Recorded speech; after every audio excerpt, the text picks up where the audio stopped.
This episode of Vintage Stormfront Freaks has been previously recorded.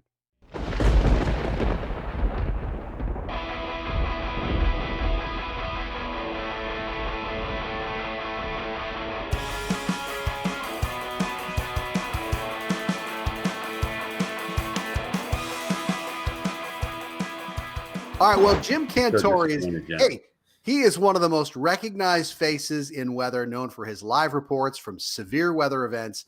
He's covered every major weather event during the past 25 years, including Hurricanes Katrina, Irene, and Superstorm Sandy. Jim graduated with a bachelor's degree in meteorology from Lyndon State College out there in Lyndonville, Vermont.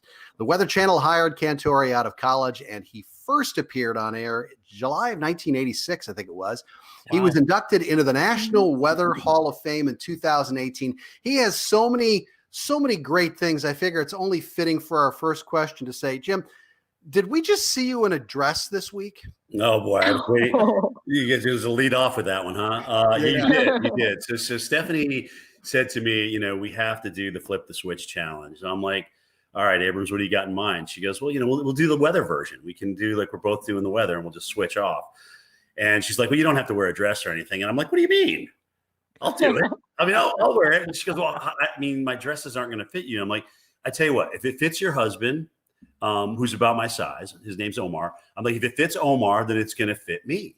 So she's like, Cantore, I got the perfect dress for you. Can you imagine your co-anchor saying that to you? Anyway, so we literally pulled it off because now we record our last block for the 8:50 show at 7:50. And so we play that so we can get in there and kind of disinfect the studio. But we essentially took that time to do the flip the switch challenge. Well, we were doing that break. And so we got it done in about 10 minutes. But it was fun. And I think I got about 33,000 people on Instagram that have liked it or viewed it or something like that. So it's kind of crazy. Dude, you got some guns on you. I'm just saying. I was like, oh, you totally kick my butt. It's actually interesting. This kind of, home isolation's got me down in my home gym a little bit more. So perfect timing to put the dress on. You know what I mean? I had the gun show going. No, I don't know what you mean. That's what you has. You got some guns. I'm sorry, man. I'm sorry. I also Jim, don't have a dress. Some fans in here. Mia Voss has been watching you for years, by the way. Hey, You've got Julie Riley in here too. Hey, yeah, Riley. Mia's awesome, by the way. Mia's one of my really good friends. So she's a bigger fan of yours than mine. Is that what you're saying? No, not at all. No, she's a huge fan of yours.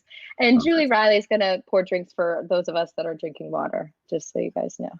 Yeah.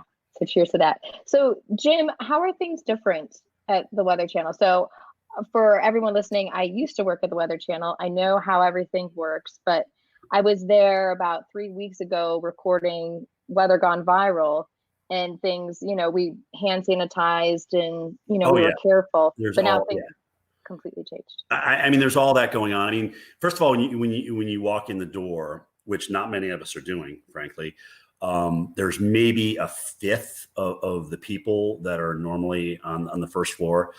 If that, maybe even a tenth. There's like one person at the news desk, two producers, hardly anybody in the studio with us. But Jen and I, like if it's there's just two anchors now, and we don't have the 5 o'clock show. So if it's Jen and I, or Steph and Jen, we've kind of each got our own location that we're at, and that's where we stay. So I have the update desk and camera 5, as it's called. Jen has what we call the iPad and key wall 11. Okay, those are just the names. But she has her spots, I have my spots, and we don't cross. We don't touch the same clickers or anything like that. In between shows, everything's sanitized. We do it as we end the show, and then the floor directors and whatnot, they come in and they wipe down everything as well. And even Postel comes in for a third time after me this morning because I'm gonna wipe down again, Cantore. I don't trust you. So I mean, but in all honesty, they're taking it very, very serious. And some anchors have home studios already. I think I've seen Felicia Combs at home already, and so she if she wants to work, Paul Goodlow's been at home as well. So that's supposed to be coming to my place next week. But I think what we need to do there is I think once we go to our home studio to broadcast, that's where we need to stay. So I'm actually kind of dreading that, to be honest with you, because I like getting up and going in. It's not like I'm going out and meeting everybody. Sure, I work out here at my house. I go for walks and runs outside, but by myself, and then that's pretty much my day, and my week actually. But Hey, Jim, that's the way to do it. I mean, we're trying to do it while being able to present the weather in the best way possible. Hey, Jim, listen, weather doesn't take a break for coronavirus. Has there been much talk, not just at the Weather Channel, but among meteorology types about how weather is playing a role and climate plays a role with this whole virus thing? Is there any connections being made? Any discussion about that? It seems that the Northern Hemisphere has had a lot more impact than, say, the Southern Hemisphere, warm areas, that sort of thing. Yeah, I mean, that's been the big thing is, okay, here we are going into summers. That's going to help us out a little bit. Do we get an uptick again in the fall for two reasons, potentially?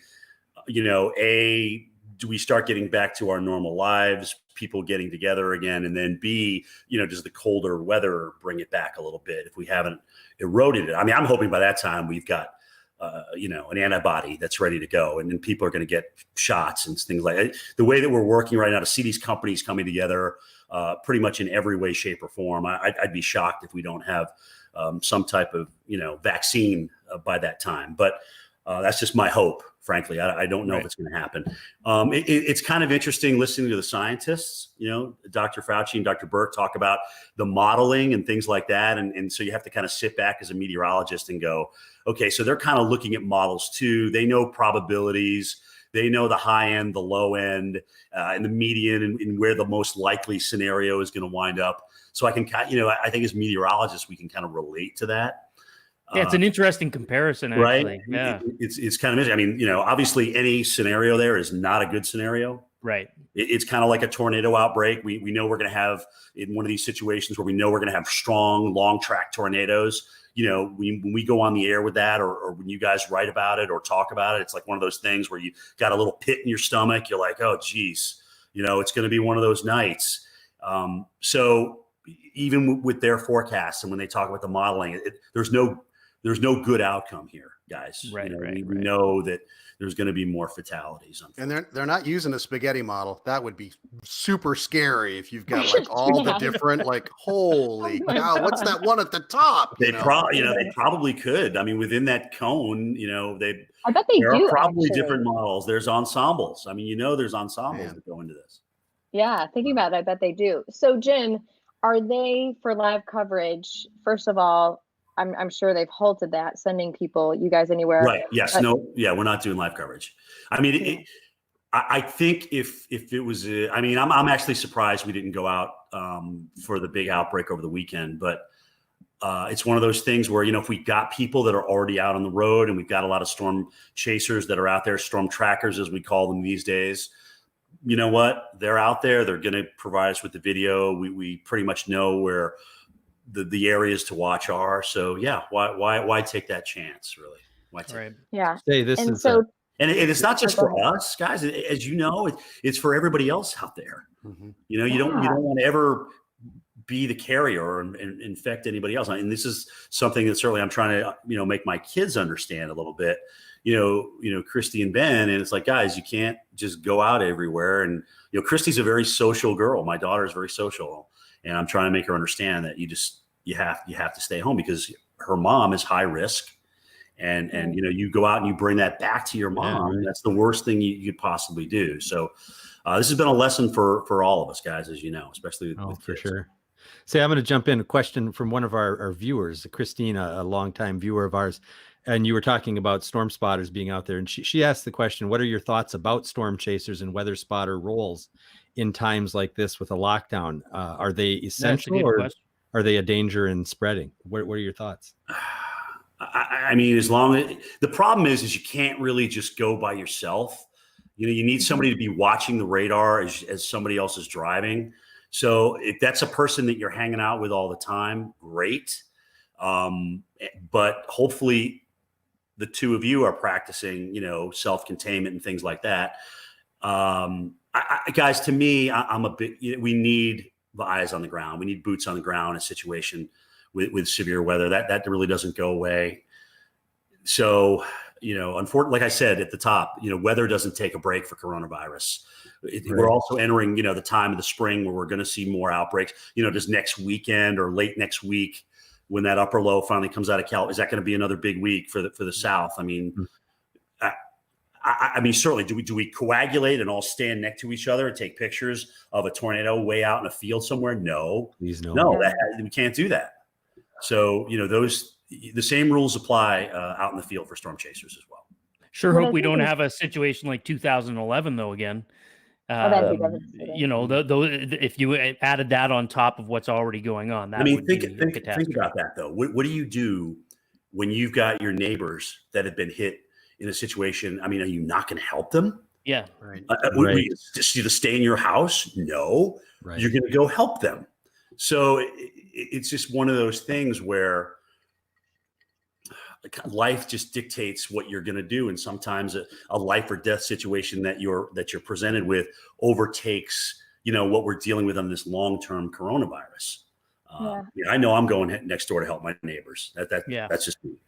Right. Yeah, and we've got Julie here who said that she's dreading this tornado season. She's in Wichita, Kansas.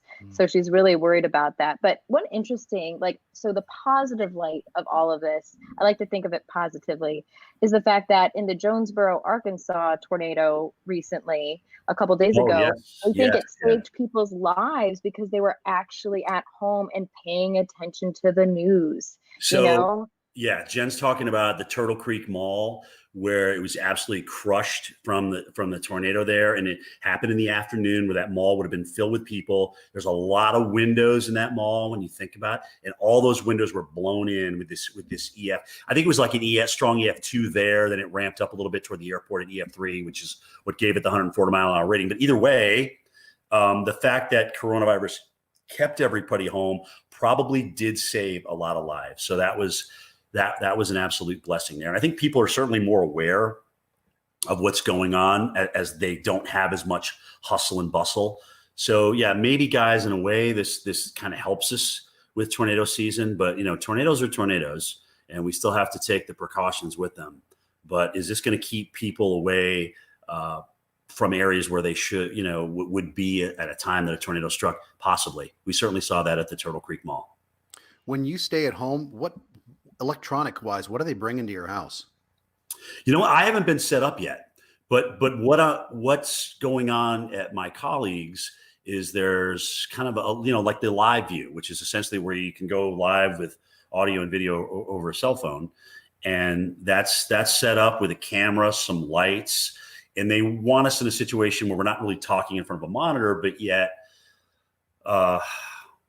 we're voicing over maps that are already prepared. And I'm not sure yet if we're going to be able to have control over advancing those maps, or if somebody, one of our weather producers is actually going to do that. But, it's going to be a face and maps. So let's talk about the weather, Jim. What do you think? Yeah, okay. Let's talk about the weather. So what are you thinking prediction-wise this severe weather season? I know it's really hard, me asking you that. It's really hard to actually predict. I've been thinking about this, Jen. So it's a very, very good question. And the fact that we've seen these Gulf water temperatures, right, guys? You see it's so warm down there. We've had this subtropical ridge. We've had no winter in the South to speak of. Leaf out 3 to 4 weeks early. So we got all that going on. And really what has been a very active Southern branch storm track from west to east, right? And you're talking about systems that are going to come across. I mean, look at what happened last Saturday. I think that was a good example of a full, it's very strong, large shortwave that ejects out of the Rockies and comes out into this warm, moist air mass.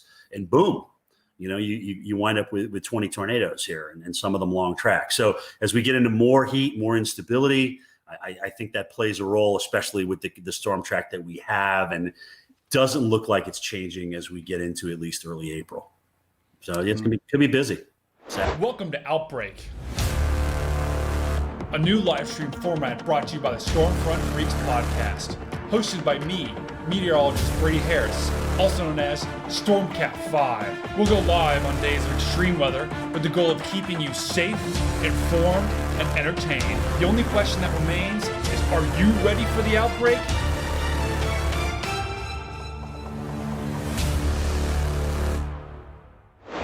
Awesome. Hey, he's back. He's back again. We love him.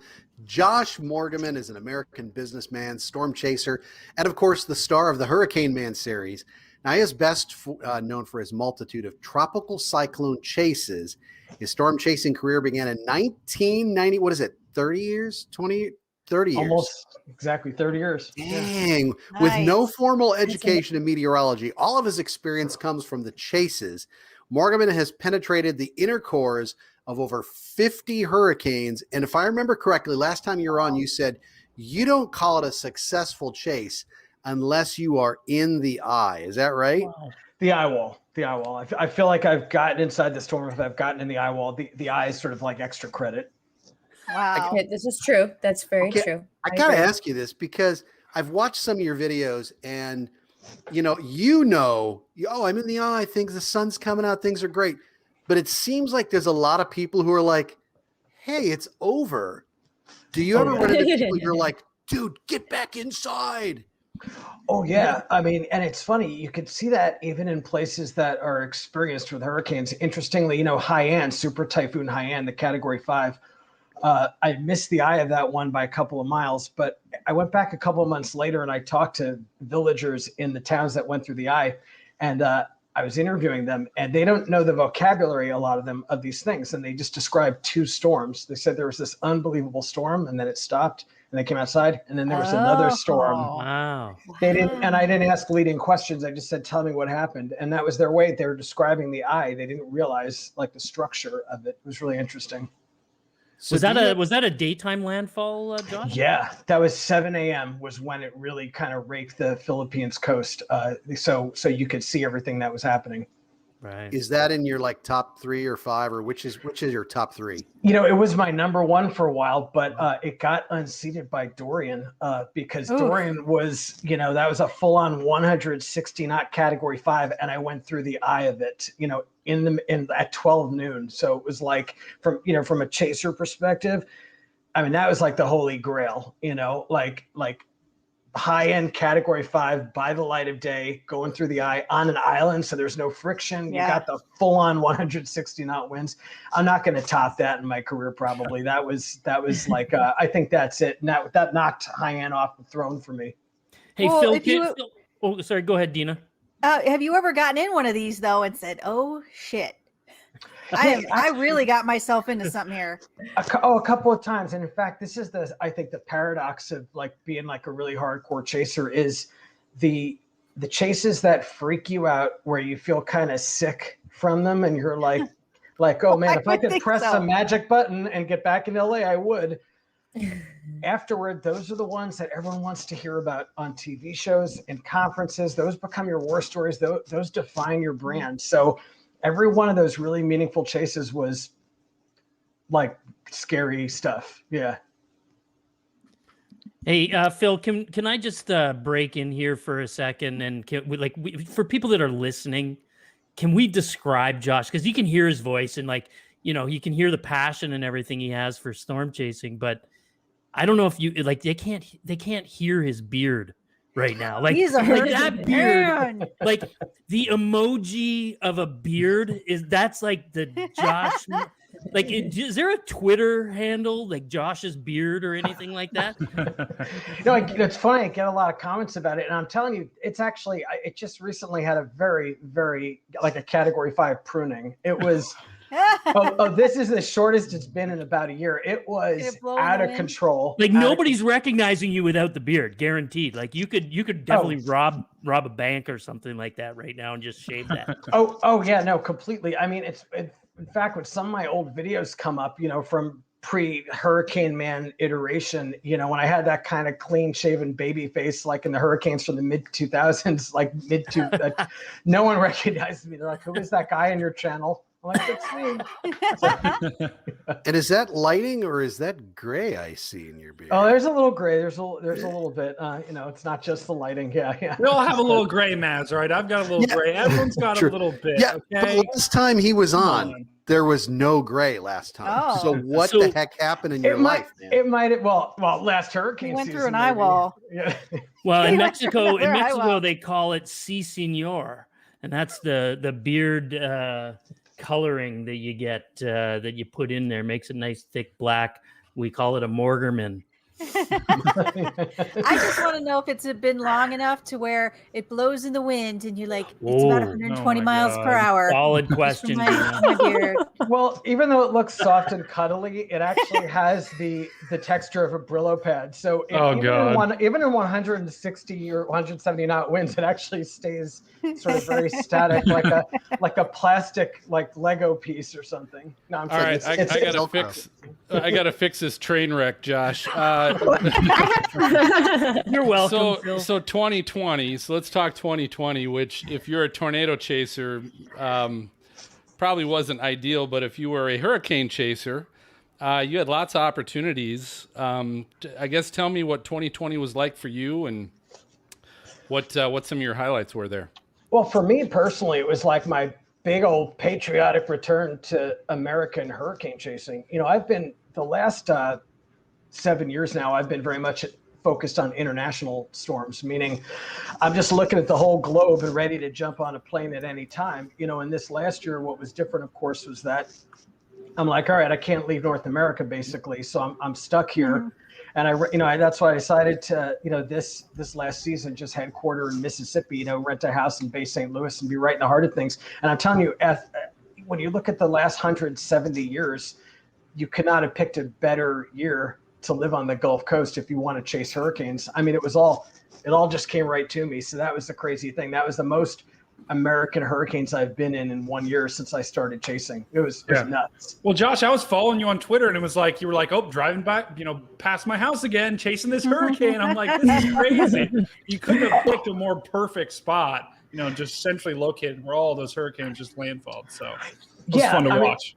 Yeah, but it was partially partly, okay, I'm stuck in the U.S., so I've got to be here. And then Mississippi was partly just sort of like a climatological pick. I'm like, all right, so the zone of the U.S. that gets intense hurricanes is basically it's southern Texas to southern Florida to, maybe like the southern part of North Carolina. That's like the zone. And I actually looked and I'm like, all right, Mississippi, from the Mississippi coast is basically equidistant from all three of those locations. That's why I picked it. I actually now feel very much an affinity. I feel like a Mississippian. I totally connected with it. So now it's something more to me. But initially it was just a geographical midpoint that served me very well last year. Mm-hmm. Wow. So what was the craziest hurricane that you did chase in the U.S. in 2020? God, that's a good question. It was like a freak show. They were all really weird. Laura was the big, that was the big headline storm, the Category 4 and everything else. That was, I think, the one that grabbed the headlines. That was a very weird hurricane. It basically, I don't know if any of you went through it, but it kind of had I call it concentric eyes. There was an outer eye where it totally stopped raining, and radar said, "Okay, you're in the eye," but the winds were still blowing like hurricane force. And then there was a tiny eye inside of that where it really was dead calm. And it was very weird. But people in Lake Charles who went through the eye, they didn't get that inner eye. They just got the outer eye. So they're the winds were gusting to 100 miles an hour. So there's something weird about that. I would say the biggest surprise was probably Sally. The thing looked like complete crap all day. It looked like scrambled eggs. I'm like, why am I even chasing this thing? It's not even going to come in as a hurricane. I was literally embarrassed. I mean, you get that. When you're chasing, you have a lot of people following you and the thing falls apart. I mean, you're happy for the residents, but you feel like it's like, okay, this is a bad screenplay. I need to go home. I need to not destroy my career trying to You could shave in the car and it's happening. But, just 3 hours before landfall, the thing just exploded. And I remember I was kind of chasing it this aggressive, in a storm, when I don't have respect for a storm, I chase it kind of very aggressively. I'm like, I'm just going to drive around. I'm going to be in the car. I don't care, and it came in really strong. And I just found myself, caught on the side of the road when that thing came in. And it really surprised me. Oh, wow. Hey, Josh. Because you chase by yourself, right? I'm a solo act. I mean, it's not that I don't ever chase with partners, but it just seems to be like, I'm just happy chasing alone. I kind of like, I don't want to get all like Californian spiritual, but like, hurricane chasing is kind of a religion for me, like seriously. And like, it's like the connection with the storm. There's something like very magical about it for me. And if kind of a lot of times if I'm with someone else and they're talking and I'm just interacting with other people, I'm not connecting with the storm, and I find it gets in the way. In fact, when we were filming Hurricane Man season 1, that was one of the issues. I just had to deal with it, but it was like I wasn't alone communing with the storm. I was just like a crew around me all the time, just like telling me, where to stand and like, where to look and all that. You're like, just be quiet. Just let me watch the thing, I would butt heads with the director. I'd be like, leave me alone. I'm like, but we had to make a show, so. Do you find that storms actually talk back to you? When I'm in the eye. They all give me a lip. When they throw projectiles at you, I feel like that's pretty good indication they're talking. But they all have a personality, though. I mean, not to be like a total weirdo about it, but they have personalities. Like just they have like vibes. Some of them kind of have a very angry, kind of like violent vibe, and then some of them have like even the strong ones can have kind of a smoother vibe. It's really interesting. Each one is like a person. Speaking of throwing stuff at you, when you were in Michael, I remember watching video. It was like it constantly kept piling more and more debris up in front of you. And it was like, what the heck? And one guy was like out there and like trying to hold a door and the glass broke. And you were like, dude, are you okay? But then it just kept piling and piling. Are you ever like, we should move farther in, you guys? Yeah. Michael was like, it was not a large hurricane and it moved really fast. So it felt like with that one, all of the damage happened. It was like almost like a bomb went off. The whole building just started to like fall apart. And then we were in the eye and it didn't last long. Whereas like, for example, Dorian in the Bahamas, that thing moved so slowly. We were in that max wind zone for a long time. It was just like it was, you couldn't see, you didn't know what was going on. And you're like, wow, like when's this going to end? But Michael was just quick. It was almost like it was like a bomb going off. It hit. We got in that calm and then we got the backside. And then like an hour later, it was gone. Wow.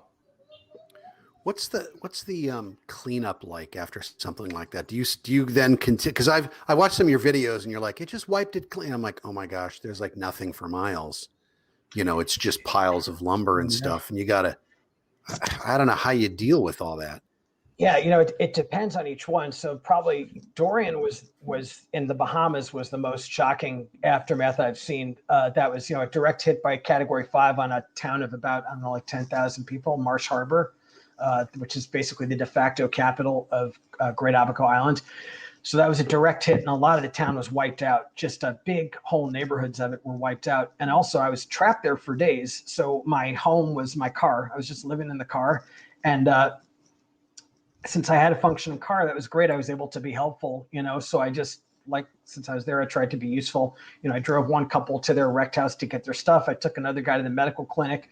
And I did have a chance to kind of look around and see what happened. And with that one, the level of destruction, you can't believe it. I mean, whole sections of the town, just like football fields, as far as you could see, just rubble, looked like what people think of with EF5 tornado damage, but over a larger area.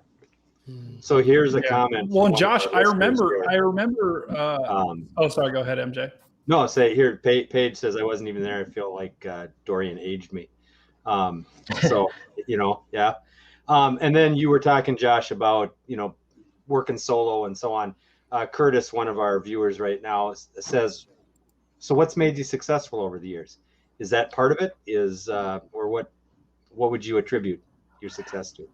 That's a great question. I think it's like probably three things. One is just, I'm an obsessive. I mean, I'm obsessed with this topic. And I think a lot of the people listening, I think, some of you guys probably are too. I mean, people who are like real weather nerds are just, it's almost like, I wonder if there's some gene tied to it, because I think certain people are just born like weather nerds and really, really into it. I remember just, my first chase was in 1991, and this was before the internet and everything else. And I didn't actually know about storm chasing. I didn't know that was a thing. I never heard of it. I just knew a hurricane was going up the coast, and I just wanted to be in it, and I didn't I couldn't even rent a car or anything at that point. So I chased it in a train. I took like $200 and a change of clothes and threw it in a bag, got on a train and went up the New England coast. I mean, it was ridiculous, but it was just like this hunger.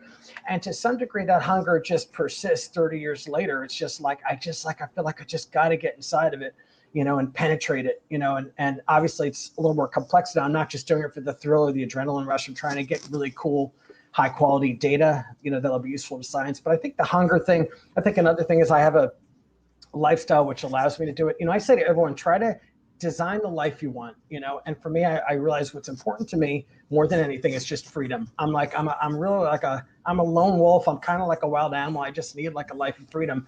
And so, I've always just made sure to have a kind of life and a lifestyle that just allows me the flexibility to just jump on a plane to Taiwan, when I want to, just go for it.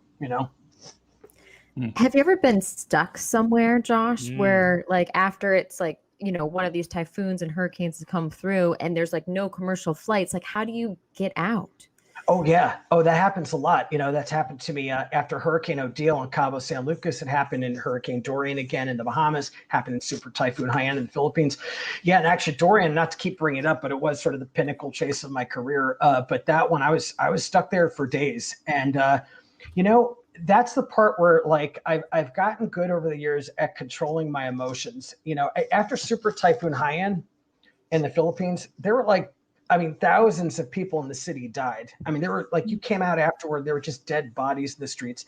And from experiences like that, you learn how to keep your emotions in check. You cannot start to freak out. You just have to like literally shut your emotions off and just be very kind of like focused on the task at hand, whether it's helping people or surviving or whatever. And that experience has helped me. And so with Dorian, I was able to kind of just do that. I remember at one point I started to get all like freaked out. I'm like, oh God, I'm stuck on this island. I'm like living in a car. I don't know when I'm going to get off. Yeah. And my other side was just, my other voice in my head was like, hey, you want to be the big hot shot who hunts down category 5s on little islands. This is what you get. This is what you signed up for. So get over it. And then you go dark too. Like I remember there being like a trend on Twitter being like, "Where's Josh Morgerman?" And it's like, is he alive? Yeah. Is he dead? I remember I was checking it almost like every hour. I was like just waiting. I'm like, please, that was insane. I didn't realize how crazy that got. There are apparently a lot of rumors that I died, and someone called my mother like expressing condolences. Yeah, no, just to be nice. Wow. It was like a relative, like my mom's cousin was like, I'm so sorry about Josh. Like, oh my God. It was a whole thing. Oh, it was nuts. When I came back, days later, when I came back into the, the networked universe, I was like, wow, this got out of control. Everyone thought I was dead. And it was funny. My mom was the only one that didn't freak out. What she said to her cousin was, she's hardened after years of this. She was like, she went from being a neurotic Jewish mother to just like, yeah, whatever. She was like, Roberta, I'd be more freaked out if he missed the storm because he'd want to kill himself. Oh, yeah.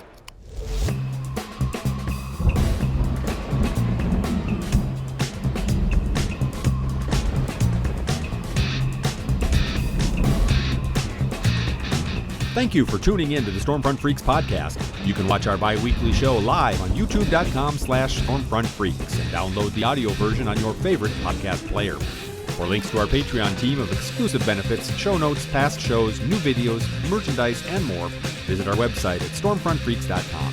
While you're there, check out our interactive chaser radar from our friends at zoomradar.com. If you'd like to contact us with questions or make comments about the show, shoot us an email to questions@stormfrontfreaks.com or follow us on Twitter, Facebook, Instagram, or TikTok. Search for Stormfront Freaks. We'd love to hear from you. Join us next time and tell a friend about the Stormfront Freaks podcast.